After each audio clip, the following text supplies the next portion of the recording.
Well, here we are back at the Stone Gate on the Los Organos route in the Corona Forestal, the La Caldera area. The last time we were up here, we got to the Stone Gate and then the cloud came in and the rest of the walk was done in cloud.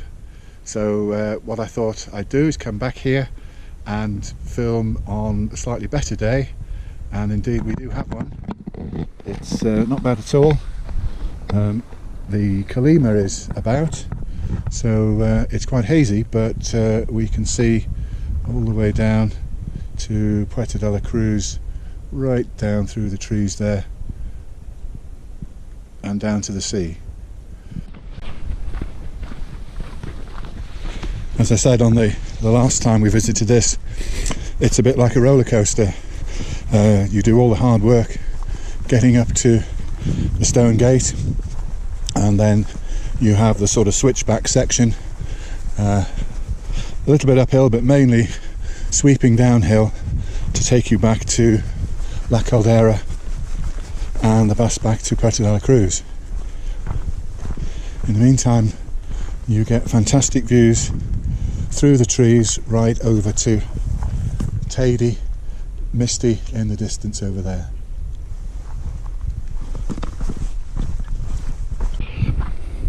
You can see here some of the steep barranco section.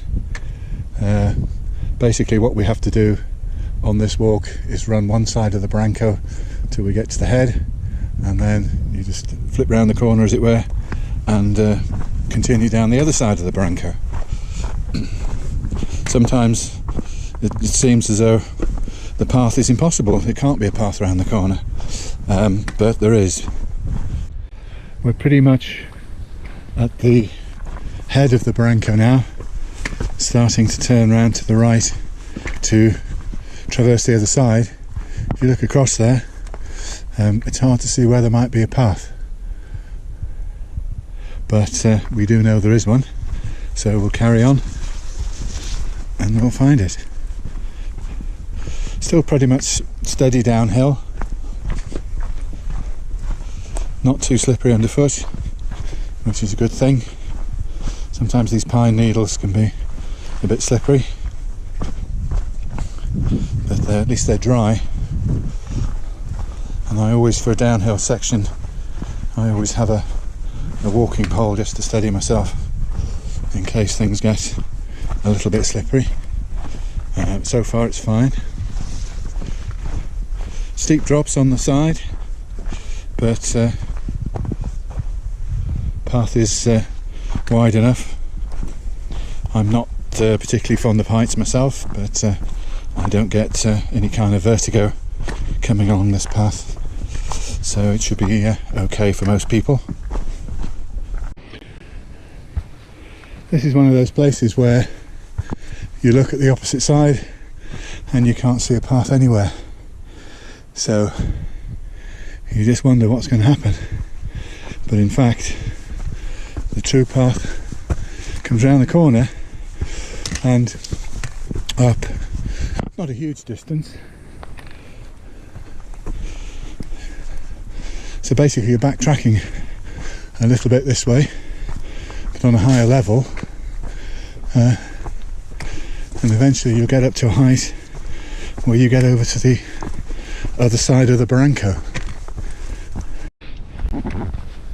Nice section, this one. Trees open out a bit as the slope on our right is quite big, to say the least. It's quite steep. Over there, views across to Teide, still in the Caldera haze. Caldera's I think it's an easterly or a northeasterly wind that brings dust from the continent of Africa. So it does create a haze, and certainly people with breathing difficulties probably have to stay in, or at least cover their mouths, take special precautions in the Caldera, because it can be injurious to health. But generally, if you're fit and healthy, it doesn't really pose too much of a problem. It's just a little bit of a shame today that we're not seeing Teide on the far side of the Orotava Valley. It's just almost like a cardboard cutout over there. But never mind, it's a lot better than the last time we came along here, when you could only see about 3 rows of trees because the cloud rolled in and it cut all sort of farther visibility right out of the question. So as you can see, all the time been talking about the Kolyma. Easy, level walking, not too slippery, not too stony, nothing that's going to catch your feet.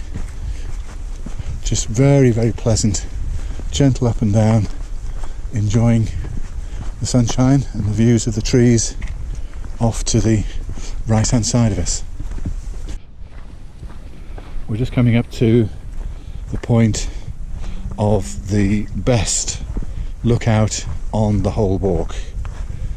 There is a fabulous view from here, no trees in the way at all. We can see right down to Puerto de la Cruz by the sea. Coming up the hill we can see the road that the bus takes to bring us up to La Caldera area. We can see the sort of terracotta coloured building, one of the last buildings in the little village of Aguamansa. That's the Restaurante Aguamansa, which is some of the best food on Tenerife, I would say. Really nice food there. And then just above that, the last building altogether, is a trout farm. Odd thing to have way up here, but there we go. Now this section is one that some of the guidebooks at least warn about danger of vertigo. And indeed, as you can see, the cliff is pretty sheer at this point, but there is a fence there, and that fence is fairly new, so it really, any sort of warnings about vertigo don't really apply anymore, because you have the fence to protect you. There's also, and this predates the fence, there's also a steel rope, if you like, a hawser on the other side of the passage of the path, but it certainly is a long way down.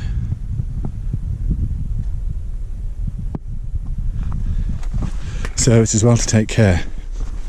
But this section, no problems really. As I say, I'm not one for heights myself, but you certainly feel very secure with this very substantial fence on your right.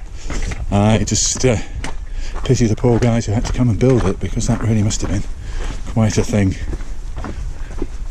Only a short section. As soon as you get round the corner, I'm just enjoying the more views, looking down towards Puerto. We're coming to another open section now. The last time we did this, we just about saw the path and nothing else. But as you can see, quite a steep drop on the right hand side of the path as we come around the bend. And then we head down this little section, which is a little bit stonier than the other sections, keeping our eye on the drop to our right, making sure our footing is secure as we negotiate the slight descent. It's worth looking up as well to see the ridge way above us. That's nowhere near the top of the ridge either. That's a false ridge. Well, as we come to this junction here, we've got a choice now to go straight on up to Chimoche or the Camino de Guanches, but I think this time we're going to take this path, Lomo de los Brezos, which will take us back down to the main pista near the Choza of Pedro Gil. As you can see, this is quite a well-worn path, a little bit slippery, so we take care using the good old walking pole, but it's probably the quickest route, I think, back down to the bus. And as there's a bus going in about half an hour, it's something good to aim for.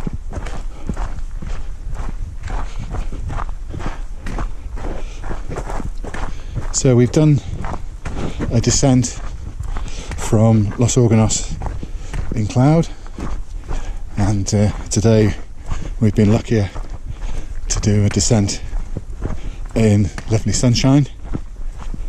This is I think if you do one walk in the Corona Forestal, the La Caldera area, this is the one to do. It's the most spectacular. It's not too much of a challenge, and it just makes a lovely few hours out in the forest.